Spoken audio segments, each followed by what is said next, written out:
from InvestaCrowd. Our mission at InvestaCrowd is to unlock real estate investment opportunities. And this is our weekly wrap-up of all things crowdfunding. We talk about companies, projects, and regulations from around the globe with a big focus on real estate investing. So, what do you have for us this week? So the best story that I have this week is a crowdfunding campaign that was launched in Australia beginning of the year.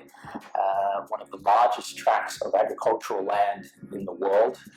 It equals about 1.5% of the land mass of Australia, and it produces about 2.5% of Australia's agricultural production.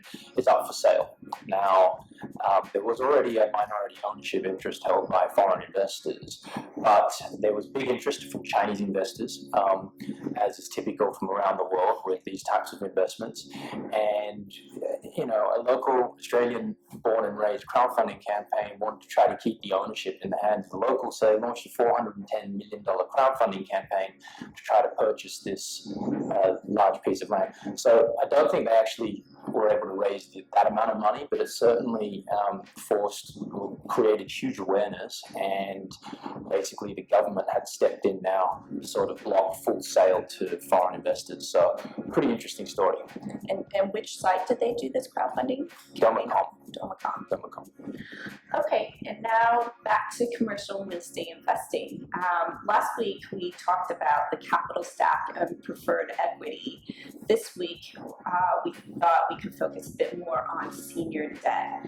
Now, debt is different from equity. Equity is an actual ownership in the project, whereas debt is a loan to the project at a specified interest and for a specified term.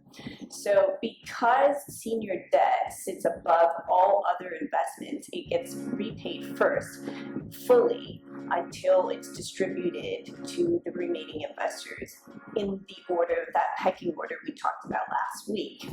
Now, because senior debt is also the lowest risk type of investment for real estate transactions, it also comes with lower returns. So maybe you can share with us an InvestaCrowd senior debt deal. Sure. So what's exciting at the moment, specifically due to government regulations in Australia, which have changed dramatically, which has forced the banks to restrict the amount of lending they can do.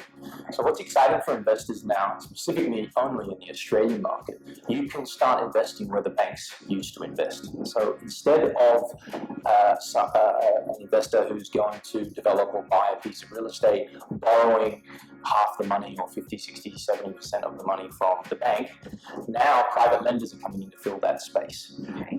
So you get the same security that the banks were getting, but you're getting anywhere between 3 and 4 times the interest rate that the investors were willing to pay the banks, because now it's private lending.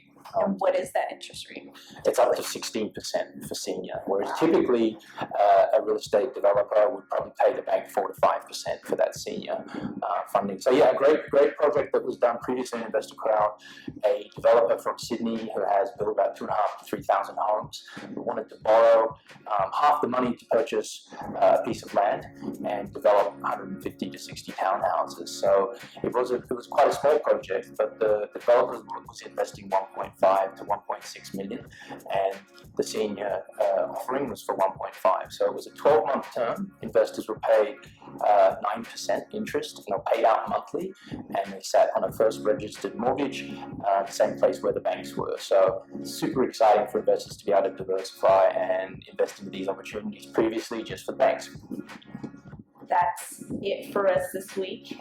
If you're interested in real estate investments, please sign up at investorcrowd.com. Thanks for watching. Thanks.